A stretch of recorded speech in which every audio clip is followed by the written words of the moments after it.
మతం అంటే అభిప్రాయం అని అర్థం. అభిమతం, అభిప్రాయం. మార్పిడి అంటే ఇచ్చిపుచ్చుకోవడం. మత మార్పిడికి అర్థం అది. ఇప్పుడు నేనేమంటున్నానంటే, ప్రభుత్వాలు నచ్చకపోతే ప్రజలు ప్రభుత్వాలను మార్చేస్తున్నారు. పార్టీలు నచ్చకపోతే నాయకులు పార్టీలను మార్చేస్తున్నారు. కాలేజీలు, స్కూళ్ళు నచ్చకపోతే విద్యార్థుల తల్లిదండ్రులు స్కూళ్లను మార్చేస్తున్నారు. వేసే పంటలు నచ్చకపోతే, లాభం లేకపోతే రైతు పంటలను మారుస్తున్నాడు. దేశం నచ్చకపోతే ఇంకొక దేశానికి వెళ్ళిపోతున్నారు మనుషులు. అంతవరకు ఎందుకు? మారడం అనేది సహజం. 10 ఏళ్ల క్రితం నాకు నరిసిన గడ్డం లేదు, ఇప్పుడు నరిసిన గడ్డం వచ్చేసింది. మారిపోతూ ఉన్నాను నేను. ఇన్ని మారేటప్పుడు ఉదయం పూట ఒక్కోర, మధ్యాహ్నం ఒక్కోర, సాయంత్రం ఒక్కోర, రేపు పొద్దున్న అది చేస్తే నేను ఏమంటానంటే, నువ్వు ఈ కూర చేయొద్దు, ఇంకో కూర చేయనంటాను, మార్చు అని అంటాను. తన అభిప్రాయం దేవుని విషయంలో మార్చుకోవడం తప్పెట్లయితుంది? ఎవరు దేవుడు అనేది వ్యక్తిగత అభిప్రాయం. మార్చేటట్టు ప్రేరేపించడం తప్పు అంటున్నాం సార్. ఇప్పుడు ఉదాహరణకు చెప్తున్నా, భారతదేశంలో సార్ వినండి సార్, భారతదేశంలో 80 కోట్ల మంది హిందువులు ఉన్నారు అనుకోండి. మీ లెక్క ప్రకారంగానే 80% హిందువులు అనుకోవడం కాదంటారా? మీకు ఒక వీడియో చూపించాలి నేను, ఆ వీడియో చూపించాలి నేను. చూపించండి ప్లీజ్. 80 ఒకసారి అది చూడండి. లేదంటారా 80%? భారతదేశంలో 80% హిందువులు ఉన్నారండి. మీరన్న లెక్క ప్రకారంగా 80% కాదు, 90% ఉన్నారనుకోండి.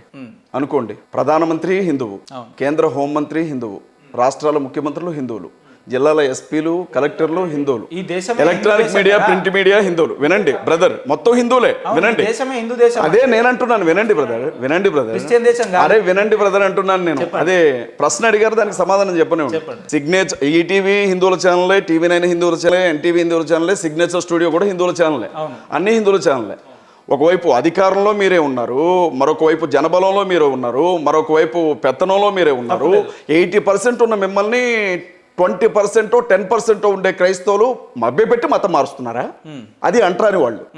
మమ్మల్ని మీరు ఊరిలోనికి రానివ్వరు, మమ్మల్ని మీరు ఇళ్లలోనికి రానివ్వరు, మేము బండ్లకు వస్తే చేతులు నరుకుతారు, మేము పెళ్ళిళ్ళు చేసుకుంటే రోడ్ల మీద వేట కొడవలతో నరికి చంపుతారు, మేము గుర్రాలు ఎక్కితే గుర్రాలకు గట్టి ఈడుస్తారు. మేము మిమ్మల్ని భయపెట్టి మభ్యపెట్టి మతం మారుస్తున్నామా? మీ దగ్గర లేనిది మా దగ్గర ఏముందని మీ వాళ్ళు మా దగ్గరకు వస్తారు. అది మీరు హిందువులను కించపరుస్తున్నారు. మీరు ఎంతకాలం హిందుత్వంలో ఉండి అంతకంటే ఏదో పవిత్రమైనటువంటి ఆధ్యాత్మికత దొరుకుతుంది అని వేరే దేవుని వైపు వెళుతున్న వారిని కించపరుస్తున్నారు మీరు. నేను కూడా ఒకప్పుడు హిందువునే, నన్ను కించపరుస్తున్నారు మీరు.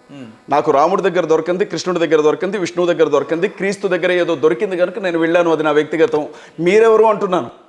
మీరెవరు మత మార్పిడి చేశారా అని అడగడానికి మీరెవరు అంటున్నాను. భారతదేశానికి ఒక రాజ్యాంగం ఉంది, అందులో మత స్వేచ్ఛ హక్కు ఉంది. ఈ దేశానికంటూ అత్యున్నతమైనటువంటి ఒక న్యాయస్థానం ఉంది. 18 సంవత్సరాల వయసు నిండినటువంటి వ్యక్తి తనకు నచ్చిన దేవుడిని నమ్ముకోవచ్చు అని సుప్రీంకోర్టు ఇచ్చినటువంటి తీర్పు ఉంది. దేశం అనుకుంటూ కొన్ని చట్టాలు ఉన్నాయి. రాష్ట్రాలలో రాష్ట్ర ప్రభుత్వాలు కూడా భావ ప్రకటన స్వాతంత్రాన్ని మనుషులకు ఇచ్చాయి. ఇన్నుండగా మాకు నచ్చిన దేవుణ్ణి మేము ప్రకటించుకుంటాం, నచ్చిన వాడు వస్తాడు, నచ్చిన వాడు వెళ్ళిపోతాడు. మీరు మత మార్పిడి చేస్తున్నారని ఎట్లా మాట్లాడతారు మీరు? అంటే మీ ఇష్టమేనా? రౌడీజం చేస్తారా, గుండాయిజం చేస్తారా? 80% మీరు ఉన్నారని. ఇప్పుడు మీకు ఒక వీడియోని చూపిస్తాను.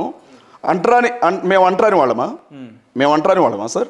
ఈ వీడియోని ఒకసారి మీరు జూమ్ చేసి చూపించండి దయచేసి. ఒకసారి ఇక్కడ పెట్టండి, వాయిస్ వినిపిస్తుంది. ఒక్క నిమిషం ప్లీజ్.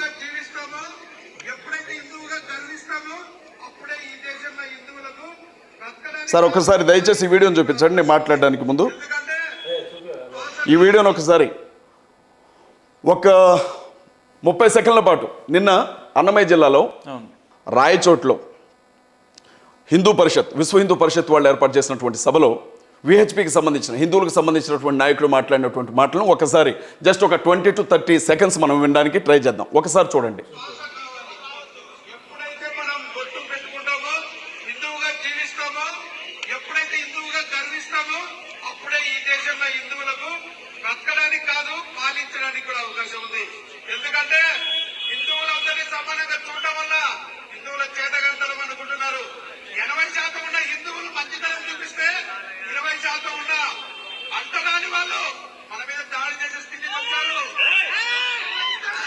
ఎవడు సార్ అంటరాని వాడు? అంటుకోవడానికి అర్హత ఎవడుకుంది ఈ దేశంలో? అంటరాని వాళ్ళు ఎవరు? ఏ సంవత్సరంలో ఉన్నాం? ఏ శతాబ్దంలో ఉన్నాం? ఏ సెంచరీ ఇది? ఎక్కడ నిలబడి ఏం మాట్లాడుతున్నారు? భారతదేశంలో 20% ఉన్న అంటరాని వాళ్ళు అంటున్నాడు. హిందువులు కాకుండా మిగిలిన వాళ్ళు ఎవరు ఇక్కడ? క్రైస్తవులు, ముస్లింలు, హిందుత్వంలో నుంచే బయటకు వెళ్ళిపోయినటువంటి దళితులు. వీడు ఎవడు సార్ అంటరాని వాళ్ళు అనడానికి? వీడికి ఏం హక్కు ఉంది అంటరాని వాళ్ళు అనడానికి? ఏం మాట్లాడుతున్నాడు వీడు? అంటరాని వాళ్ళు అంటారా? వీడు నాకు దొరికితే పండబెట్టి నరం తీస్తానండి. నా ధర్మాగ్రహం అది. పండబెట్టి నరం తీస్తాను ఈ నా కొడుకు నాకు దొరికితే పండబెట్టి నరం తీస్తాను వీడు దొరికితే. అంటరాని వాళ్ళు అన్నందుకు అజయ్ గారు మీరు పాస్టరా లేదంటే పాస్టర్ రౌడీనా? మీరు నేను ఈ రకంగా మాట్లాడుతున్నారు. ఒక విషయం చెప్తాను, విమర్శలకు ప్రతి విమర్శలు చేయండి. ఎట్లా చేస్తా? అంటరానితనం ఏంటి సార్? ఎవరి గురించి మాట్లాడతారు? ఎవరంటరాని వాళ్ళు? ఎవరంటరాని వాళ్ళు? క్రైస్తవులు అంటరాని వాళ్ళ? చంపేస్తాం, నరికేస్తాం. మీరు అంటరాని వాళ్ళని అంతకంటే ఎక్కువ చేస్తున్నారు. బైబిల్ మీకు ఇదే అంటరాని వాళ్ళు అని అంతకంటే ఎక్కువ చేస్తున్నారు. బైబిల్ ఇదే అంటరాని వాళ్ళు అని చెప్పి మీకు హిందూ ధర్మాలు అవే నేర్పాయా? భగవద్గీత మీకు అదే నేర్పిందా? రామాయణం మీకు అదే నేర్పిందా? చెప్పింది భాగవతం మీకు అదే నేర్పిందా? 80% ఉన్న మా హిందువులను 20% ఉన్నటువంటి మీ అంటరాని వాళ్ళు అంటారు. ఎవడు సార్ వీడు అంటరాని వాళ్ళు అంటారు? మీరు ఆ రకంగా విమర్శించారు. ఎవడు వాడు ఎవడు అంటున్నావు అంటరాని వాళ్ళు అంటారు? మీరు మమ్మల్ని భావోద్వేగాలతోనే చంపుతున్నారు. అంటరాని వాళ్ళు ఎవరు సార్? అంటరాని వాళ్ళు ఎవరు అని అడుగుతున్నాను. ఎవడు అంటుకోవాలి మమ్మల్ని? వాడు మమ్మల్ని అసలు అంటుకోవడానికి అర్హత లేదు వాడికి. ఫస్ట్ మాట్లాడితే మమ్మల్ని అంటరాని వాడని ఎలా అంటాడు? ఉప్పు కారం తింటున్నాం, చీవునెత్తురు ఉంటుంది. అంటరాని వాళ్ళు అంటే మీరు పడతారా సార్? మీరు ఒక కమ్మనో రెడ్డినో వెలమనో అంటే మీకు ఆ కష్టం తెలియదు. కానీ మీరు ఒక మాలనో మాదిగనో కోయనో లంబాడినో అయ్యుండి మీ కులాన్ని బట్టి మీరు అవమానించబడితే, మీ కులాన్ని బట్టి మీరు కించపరచబడితే, మీ కులాన్ని బట్టి మీరు దూషించబడితే, మీ కులాన్ని బట్టి మీరు దూరంగా గెంటి వేయబడితే అంతకంటే చావడం ఏమనిపిస్తుంది సార్? ఎలా మాట్లాడతాడు సార్? ఈ రోజు కూడా కుల వివక్ష లేదు అని మాట్లాడుతున్నారే, మరి దీన్ని ఏమంటారు? అంటే క్రిస్టియన్స్ లో ఈ పదం వినంగానే ఎందుకు మీకు పూనకం వచ్చినట్లు ఊగుతున్నారు? పాస్టర్ అజయ్ బాబు గారు ఒక్కరే ఉన్నారా? మిగతా పాస్టర్లు లేరా? లేదా మత బోధకులు లేరా? వాళ్ళ మత ప్రచారకులు లేరా? ఎందుకు వాళ్ళకు? నేను ఒక్కడే సార్, నేను యూనిక్ సార్. నాలాంటి వాడు ఇంకొకడు ఉన్నాడు, నాలాంటి వాళ్ళే అందరూ ఉండాలని నేను ఎప్పుడు ఆశపడ్డాను. మీరు అజయ్ బాబునే అడుగుతున్నారు. పాస్టర్ సతీష్ని అడగలా, బెల్లంపల్లి ప్రవీణ్ అడగలా, జాన్ వెస్లీని అడగలా, బ్రదర్ షఫీని అడగలా, లేకపోతే సిరాజ్ని అడగలా, అజయ్ బాబుని మందకృష్ణ మాదిగిని అడగలా, లేకపోతే అద్దంకి దయాకర్ని అడగలా. మీరు అడిగింది అజయ్ బాబు కాబట్టి అజయ్ బాబు సమాధానం ఇలాగే ఉంటుంది సార్. నేను మిమ్మల్ని గౌరవిస్తున్నాను. వీడు కనబడితే మాత్రం ఓపెన్గా చెప్తున్నాను, సిగ్నేచర్ స్టూడియోలో వీడెవడో నాకు తెలియదు. కానీ వీడు క్రైస్తవుల్ని, ముస్లిమ్స్ని, దళితుల్ని పట్టుకొని 20% అంటరాని వాళ్ళు అన్నాడు. వీడు కనబడితే చట్ట ప్రకారంగా ఏం చేయాలి అంటే వీడిని జైల్లో వేయాలి. ప్రభుత్వం ఏ విధమైన కేసు నమోదు చేయలేదు వీడి మీద. ధర్మశాస్త్రం ఏమంటారు? కోర్టుల ప్రకారంగా అంటరానితనం అనేది నిషేధించబడింది. కోర్టులైనా సుమోటోగా కేసు తీసుకోవాలి. కోర్టులు కూడా వీడి మీద ఏ విధమైన సుమోటో కేసు తీసుకోవాలి. ఎవరు సార్? వీడు వ్యక్తిగతంగానే మాట్లాడాడు కదా సార్. వీడికి ఏం అవసరం ఉంది సార్? అంటరాని వాళ్ళు అని అనొద్దు సార్. అంటరాని వాళ్ళు అనొద్దు. ఎవరు అంటరాని వాళ్ళు? ఒక నిమిషం అజయ్ బాబు గారు, ఎవరో ఒకరిద్దరు చెప్పిన దాన్ని పట్టుకొని పూర్తి సమాజం మొత్తం అట్లనే ఉందనుకో. అక్కడ వాడు బాత్రూంలో కూర్చొని సింగిల్ గా సెల్ఫీ వీడియో తీసుకుని మాట్లాడలేదు సార్. వీడి పక్కన ఒక జన సమూహం బ్యానర్లు పట్టుకొని ఎలక్ట్రానిక్ మీడియా, ప్రింట్ మీడియా ముందు ప్రజలందరూ చూడాలని వీడు మాట్లాడితే, ఏం మాట్లాడుతున్నావా నువ్వు, తప్పు కదా నువ్వు మాట్లాడేది అని అన్నారా జనం ఏమన్నా? వీడు అంటరాని వాళ్ళు అనగానే జై శ్రీరామ్ అంటారేంటి సార్? దానికి దీనికి ఏంటి సంబంధం అసలు? అంటరాని వాళ్ళు అని వీడు అనగానే అప్పటి వరకు మామూలుగా ఉండే వాళ్ళకి పూనకం ఒక్కసారి వచ్చినట్లు జై శ్రీరామ్ అని కేకలు పెడితే ఎవరిని అవమానిస్తున్నారు? ఇంకెంతకాలం అవమానిస్తారు సార్? ఇంకెంతకాలం పడాలి మేము? ఇంకెంతకాలం పడాలి చెప్పండి? నేను పద్ధతిగా మాట్లాడతాను సార్. నోటి నుంచి ఒక బూత్ రాదు, నోటి నుంచి ఒక తప్పుడు మాట రాదు. చాలా నీట్గా మాట్లాడతాను. నేను ఒక అడ్వకేట్ని, నేను ఒక లాయర్ని. మీతో చాలా నీట్గా మాట్లాడతాను. ఇంకెంతకాలం పడాలి చెప్పండి మీరు? ఎందుకు పడాలి మేము? మాకు అవసరం ఏంది? అందులో నుంచి వచ్చే ఆగ్రహమే సార్ నాది. మత మార్పిడి అనొద్దు. అది మత మార్పిడి కాదు, అభిప్రాయం మార్చుకోవడం. అంటే రెండింటికి తేడా ఏందన్నా? అభిప్రాయం మార్చడం ఏంది, మతం మార్చడం ఏంది? సార్ ఇప్పుడు నేను ఉన్నాను సార్, మీకు అర్థమయ్యేలా చెప్తాను. కొంతమంది క్రైస్తవులు సువార్త ప్రకటన కోసం బైబిల్ తీసుకొని ఒక ఊరు వెళ్ళారు.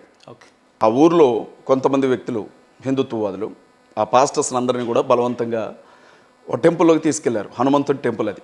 ఆ టెంపుల్లో కూర్చోబెట్టి వాళ్ళందరికీ కూడా బొట్టు పెట్టుకుంటా జై బోలో హనుమాన్కి అనుకుంటా పెద్ద ఎత్తున నినాదాలు చేశారు. సీతారామ జానకి అనుకుంటా బొట్లు పెట్టారు. రామ్ లక్ష్మణ్ జానకి అనుకుంటా అన్నారు. దాన్ని బలవంతంగా మతం మార్చడం అంటారు సార్. ఇష్టం లేని వ్యక్తిని తీసుకుని వెళ్ళి కూర్చోబెట్టి కండబలాన్ని చూపించి, ధనబలాన్ని చూపించి, ఊరు బలాన్ని చూపించి, మందం చూసి కుక్క మురిగిద్ది అంటారు కదా, అట్లా చేయడాన్ని మతం మార్చడం అంటారు. అట్లా కాకుండా ఇన్ని రోజులు నాకు పవన్ కళ్యాణ్ గారు అంటే ఇష్టం సార్, నా అభిప్రాయం. కానీ ప్రభాస్ గారిని చూసిన తర్వాత అద్భుతంగా యాక్ట్ చేస్తున్నాడు పవన్ గారి కంటే కూడా అని చెప్పి నా ఫేవరెట్ హీరో పవన్ కళ్యాణ్ అనుకున్నాను. అది అభిప్రాయం, అది నా వ్యక్తిగతంగా సార్. మత మార్పిడి ఎట్లా అవుతుంది? ఇది అభిప్రాయం మార్చుకోవడం కదా. ఎంతకాలం శ్రీరాముడే నా దేవుడు అనుకున్న వ్యక్తి కాదు ఇప్పుడు యేసుక్రీస్తు ప్రభు నా దేవుడు అనుకుంటున్నాడు, లేదా అల్లా నా దేవుడు అనుకుంటున్నాడు. అది మతం మార్చడం ఎట్లయితే అంటున్నాను నేను. ఎట్లా చెప్తారు మీరు దాన్ని మతం మార్చడం అని ఎట్లా నిర్వచిస్తారు మీరు? మీకు ఎట్లా చెప్తా అంటే ఉదాహరణ నేను మీకు ప్లీజ్ చెప్పండి, నేను వింటాను, చెప్పండి. మా హిందుత్వంలో ఒక టెంపుల్కి వెళ్ళాలని లేదంటే ఒక దేవుని దగ్గర రావాలని ఎవరు కూడా బలవంతం పెట్టరు. సెకండ్ థింగ్ ఏంటంటే క్రిస్టియానిటీకి వచ్చేసరికి ఏంటంటే దానికోసం ఒక ప్రచార రథం పెట్టుకొని ఒక మైక్ సెట్ పెట్టుకొని కొన్ని పాంప్లెంట్స్ పెట్టుకొని ఊర్లలో విలేజ్లలో గ్రామ స్థాయిలలో తిరుగుకుంటా యేసు ప్రవచనాలు చూడండి లేదంటే బైబిల్ని చదవండి అందులో ఉన్న లక్ష్యాలను గుర్తించండి ఈ రకంగా వాళ్ళని మభ్యపెట్టడం కరెక్టా? ఎంతవరకు సమంజసం? అద్భుతమైన ప్రశ్న అడిగారు, దీనికి సమాధానం చెప్పాలి నేను. మీరు అయ్యప్ప స్వాముల మాల గురించి వినే ఉంటారు. అయ్యప్ప స్వాములు మాల వేసుకున్న తర్వాత నల్లని వస్త్రాలు ధరిస్తారు, వాళ్ళు చన్నీళ్లతో స్నానాలు చేస్తారు, మాంసం కూర ముట్టుకోరు, వాళ్ళు మాంసాన్ని ముట్టుకోరు, స్త్రీని కూడా ముట్టుకోరు అన్ని రోజులు. ఎవరైనా చనిపోతే ఆ శవం దగ్గర కూడా వెళ్ళరు, ఎందుకంటే వాళ్ళు ఒక పవిత్రమైన మాలలో ఉన్నారు, మాల ధరించున్నారు. వాళ్ళని పేరు పెట్టి కూడా పిలవం, అయ్యప్ప అంటాం, స్వామి అని అంటాం, తండ్రిని కూడా అలాగే పిలుస్తారు. నేను మాంసం కూర వేసి పెడతాను, తింటారా మీరు వచ్చి? అయ్యప్ప గారు వచ్చి తింటారా? ఎందుకు తినరు? నిష్టలో ఉన్నారు కాబట్టి. అది మీ ధర్మం, అది ఆ మాలకు ఉండే పద్ధతి, అది ఆ మాలను ధరించిన వాళ్ళు చేయాల్సిన పని. దానికి గురుస్వాములని, దానికి రాయబడినటువంటి గ్రంథాలని ఒక పద్ధతి ఉంటుంది. క్రిస్టియానిటీకి కూడా అలాగే ఒక పద్ధతి ఉంది. యేసుక్రీస్తు ప్రభువు భూమి మీద నుంచి పరలోకానికి వెళ్ళిపోయేటప్పుడు ఆయన జరిగించిన శిలువ కార్యం గురించి భూమి మీద ఉన్న ప్రతి ఒక్కరికి తెలిసేలాగా చెప్పమన్నారు. మీరు మాలకి ఎంత ప్రాధాన్యత ఇస్తారో మేము క్రీస్తుకి అంతకంటే ఎక్కువ ప్రాధాన్యత ఇస్తాం. కాబట్టి ప్రతి ఊరు ఎట్లా చెప్తారన్నా బైబిల్ ఎందుకు నమ్మాలి? యేసు చనిపోయిన తర్వాత దాదాపు 200-300 సంవత్సరాల తర్వాత బైబిల్ పుట్టింది. ఎవరు చెప్పారు మీకు? హిస్టారికల్ గా మీ దగ్గర ఏం ఎవిడెన్స్ ఉంది? బైబిల్ ఎప్పుడు పుట్టింది? 200-300 సంవత్సరాల తర్వాత పుట్టిందని. బైబిల్ ఎప్పుడు పుట్టింది? యేసుక్రీస్తు ప్రభు చనిపోయినటువంటి సంవత్సరం ఎప్పుడు? క్రీస్తు శకం 33.5 సంవత్సరాలకి యేసుక్రీస్తు ప్రభు చనిపోయారు. ఆయన చనిపోయిన 60 సంవత్సరాల లోపు కొత్త నిబంధన గ్రంథం రాయడం ప్రారంభమైంది. యేసుక్రీస్తు ప్రభుతో ఉన్నటువంటి 12 మంది శిష్యుల్లో ఒక వ్యక్తి తప్పిపోగా మిగిలిన ఇంకొక వ్యక్తి అందులో జాయిన్ అవుతాడు. ఆ 12 మంది శిష్యులు వాళ్ళు ఉన్న భూమి మీద ఉన్న కాలంలోనే ఆయనతో పాటు 3.5 సంవత్సరాల కాలం పరిచయం చేసిన వాళ్ళే బైబిల్ గ్రంథాన్ని రాయడం ప్రారంభించారు. ఎవరు చెప్పారు మీకు 300-400 ఏళ్ల తర్వాత బైబిల్ గ్రంథాన్ని రాశారని? కళ్ళారా చూసిన వాళ్ళు, చెవులారా విన్నవాళ్ళు, ఆయనతో పాటు తిరిగిన వాళ్ళు, ఆయనతో పాటు తిన్నవాళ్ళు, ఆయనతో పాటు అధికారం పొందిన వాళ్ళు ఆయన భూమి మీద ఉన్న కాలంలో ఏం జరిగిందో చాలా స్పష్టంగా రాశారు. అందులో 14 పత్రికలు రాసిన అపోస్తలుడైన పౌలు ఎట్లా రాశారు? స్పష్టంగా రాశారు, వాళ్ళు స్పష్టంగా వాళ్ళే రాశారు. ఒకటి ఇందులో 2 విషయాలు ఉన్నాయి. ఒకటి, కళ్ళ ముందు జరిగినటువంటి సంఘటనలన్నీ చూసిన వీళ్ళు దేవుని ఆత్మ ప్రేరణతో చూసిన వీళ్ళే రాశారు. దేవుని ఆత్మ ప్రేరణతో ఆ పుస్తకం రాయాలని చెప్పింది దేవుని ఆత్మ, రాసింది ఎవరో కాదు. చూడని వాళ్ళనో, విన్న వాళ్ళనో, పక్కన తిరిగిన వాళ్ళనో, జరిగిన సంఘటనలు తెలియని వాళ్ళనో అడగల. ప్రత్యక్ష సాక్షులు ఎవరైతే ఉన్నారో వాళ్ళు రాశారు బైబిల్ గ్రంథం. అంతేగాని ఒక యేసుక్రీస్తు ప్రభు పుట్టి చనిపోయిన తర్వాత ఒక 10,000 సంవత్సరాల తర్వాత, ఒక 10 లక్షల సంవత్సరాల తర్వాతనో ఎవరో వచ్చి చెవిలో చెప్తానో లేకపోతే పడగదిలో గుసగుసలాడుతుంటేనో విని రాసినే కావు ఇవి. బైబిల్ పుట్టి సుమారుగా ఎన్ని సంవత్సరాలు అవుతుందని? బైబిల్ గ్రంథం అనేది కొత్త నిబంధన గ్రంథం రాయబడి దాదాపు 2000 సంవత్సరాలు అవుతుంది. కొత్త నిబంధన గ్రంథం రాయబడి. పాత నిబంధన గ్రంథం దాదాపు 1500 సంవత్సరాల క్రితం నుంచి రాయబడింది. అంటే 3500 సంవత్సరాల క్రితం నుంచి. అంటే యూదులకి బ్రదర్ తోరా అని అంటారు వాళ్ళు. ఆది కాండము, నిర్గమకాండము, లేవీకాండము, సంఖ్యాకాండము, ద్వితీయోపదేశ కాండం అని ఈ ఐదు గ్రంథాలను కలిపి తోరా అంటారు. అంటే దాన్ని ధర్మశాస్త్రం అంటారు. యూదులు ఆ ధర్మశాస్త్రాన్ని పాటించేవారు. మోషే అనే ప్రవక్త భూమి మీద ఉన్నటువంటి కాలం నుంచి కూడా దేవుని చేత రాయబడినటువంటి ఆ గ్రంథాన్ని పాటించేవారు. ఆ తర్వాత యేసుక్రీస్తు ప్రభు భూమి మీదకి వచ్చిన తర్వాత పాత నిబంధన అనే ఆ గ్రంథంలో ధర్మశాస్త్రం కొట్టివేయబడింది, దాన్ని పూర్తి చేశారు. తర్వాత కొత్త నిబంధన వచ్చింది. నిబంధన అంటే మీకు అర్థమయ్యేలాగా చెప్తాను. బైబిల్లో 2 అగ్రిమెంట్లు ఉన్నాయి. మొదటిది లీగల్ టర్మినాలజీలో చెప్పాలి అని అంటే, సంవత్సరం తిరిగేసరికి మీరు పలానా పని చేస్తే నేను మీకు 10 లక్షలు ఇస్తాను అని రాసుకున్నాం. దీని ఒక నిబంధన అంటాం. ఈ నిబంధన నెరవేరాలి అని అంటే మీరు పలానా పని చేయాల్సి ఉంటుంది. ఇది పాత నిబంధన. ఇది ఇజ్రాయేల్ ప్రజలకి, ఇప్పుడు ఇజ్రాయేల్ దేశంలో బ్రతుకుతున్నటువంటి ప్రజలకి దేవునికి మధ్య చేయబడినటువంటి అగ్రిమెంట్. ఆ పాత నిబంధనలోనే దేవుని కుమారుడు భూమి మీదకి వచ్చిన తరువాత భూలోకంలో బ్రతుకుతున్న ప్రజలందరితో పాటు కొత్త నిబంధన చేయబడుతుంది అని రాయబడింది న్యూ టెస్టిమెంట్. యేసుక్రీస్తు ప్రభు భూమి మీదకి వచ్చి ఆ పాత నిబంధనలో ఉన్న ప్రతి విషయాన్ని ఆయన పూర్తి చేశాడు. పూర్తి చేసిన తర్వాత ఆయన మనుషుల హృదయాల్లో న్యూ టెస్టిమెంట్ రాశారు. అంటే భూమి మీద ఉండే మనుషులందరితో ఒక అగ్రిమెంట్ చేశారు ఆయన. అది కొత్త నిబంధన. బైబిల్లో రెండే నిబంధనలు ఉన్నాయి, ఒకటి పాత నిబంధన, రెండోది కొత్త నిబంధన. మొదటి నిబంధన ఏమో ఇజ్రాయేల్ ప్రజలతో దేవుడైన యెహోవా చేసింది, యేసుక్రీస్తు ప్రభు చేసింది. రెండవ నిబంధన టోటల్గా భూమి మీద ఉండే ప్రజలందరితో, జాతులతో సంబంధం లేకుండా, దేశాలతో సంబంధం లేకుండా, మతాలతో సంబంధం లేకుండా ప్రజలందరితో ఈ షరతులకు మీరు అంగీకరిస్తే మీకు ఈ ఫలితం దొరుకుతుంది అని రాయబడినటువంటి నిబంధన రెండవ నిబంధన. అది క్రీస్తు మరణంతో రాయబడింది, కొత్త నిబంధన అంటారు.